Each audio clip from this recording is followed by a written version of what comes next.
मेघाजिन आइए रुक करते हैं कुछ खास खबरों की ओर। विजयनगर में रहने वाली वृद्ध महिला सुधा सक्सेना देर रात को दर दर की ठोकरें खा रही है। सुधा सक्सेना के पुत्र रवीर सक्सेना की नागपुर में मौत हो गई थी। 2 दिन पहले ही उनकी बहू उनके बेटे की लाश को लेकर घर आई थी। उन्हें उनके बेटे की लाश भी नहीं देखने दी गई। बेटे की लाश के चेहरे पर गुलाल मलकर अंतिम संस्कार कर दिया गया। सुधा सक्सेना का कहना है उनके बेटे के लाश के चेहरे पर चोट के गंभीर निशान भी थे। उसके बावजूद उनकी बहू तृप्ति सक्सेना और उसकी मां और दोनों जीजा ने मिलकर उनके बेटे का आनन फानन में अंतिम संस्कार करवा दिया। बेटे का अंतिम संस्कार होने के बाद दूसरे दिन उनकी बहू तृप्ति ने उन्हें धक्के देकर घर से बाहर निकाल दिया। वह गिड़गिड़ाती रहीं, रोती रहीं कि कम से कम 13 दिन उन्हें रहने दिया जाए, लेकिन बहू ने उनकी बात नहीं सुनी और उन्हें मारपीट कर घर से बाहर निकाल दिया। सुधा सक्सेना ने अपने बेटा बहू को कांचघर में मकान खरीदने के लिए 7 लाख रुपए दिए थे और 2 लाख की एफडी भी उन्होंने करा दी थी। सुधा सक्सेना के मुताबिक वह अपने रिटायरमेंट का पूरा पैसा बेटा बहू को दे चुकी है।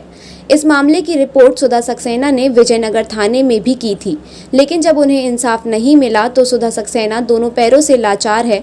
किसी तरह वो रात को पुलिस अधीक्षक कार्यालय पहुंची थी और अपनी बहू से इंसाफ दिलाने की गुहार लगाती रही। सुधा सक्सेना के दोनों पैरों के घुटने खराब हो चुके हैं। वह चलने फिरने में भी लाचार हैं। इस लाचारी में और बुढ़ापे में उनकी बहू ने उन्हें घर से बाहर निकाल दिया है। मेरी बहू ने, जो तृप्ति सक्सेना ने, मुझे घर से धक्के मार के, क्यों कि परसों मेरा पुत्र रवीर सक्सेना नागपुर में एक्सपायर हो गया। मुझे बगैर बताए मेरे दरवाजे पर रात के 9 बजे मिट्टी लाके खड़ी कर दी। जब बाहर निकल के देखा मैंने तो मेरे पुत्र की मिट्टी वहाँ पर खड़ी हुई रखी थी।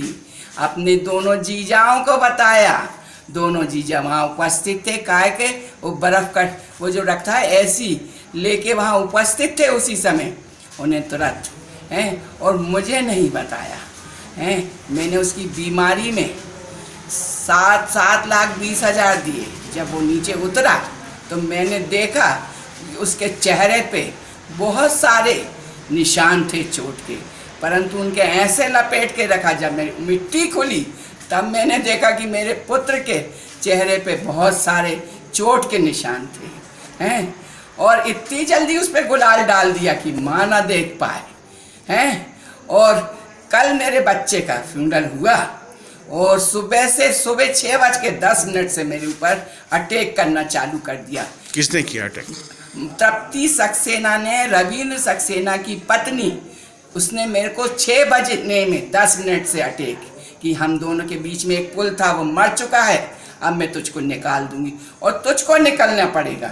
अपने दोनों जो जीजा है ना, मैंने उनसे कहा, वो भी दोनों उसी में मिल गए और उसकी माँ वो भी वहीं आके रहने लग गई है। कहेगी मेरी माँ रहेगी तुझे निकलना पड़ जाएगा और उन्होंने 4 बजे तक इतना पनिश्ड करा कि मैं वहाँ से निकल के मुझे बाहर धक्के मार के फेंक दिया। मैं घुटनों से अनाथ हूँ, परंतु फिर भी मुझे उसने निकाल के, मैं अब बेसहारा इतने उम्र में किसके, पैर मेरे दोनों खराब हैं, मैं बगैर किसी के पकड़े नहीं चल सकती। अब मैं कहाँ जाऊँ।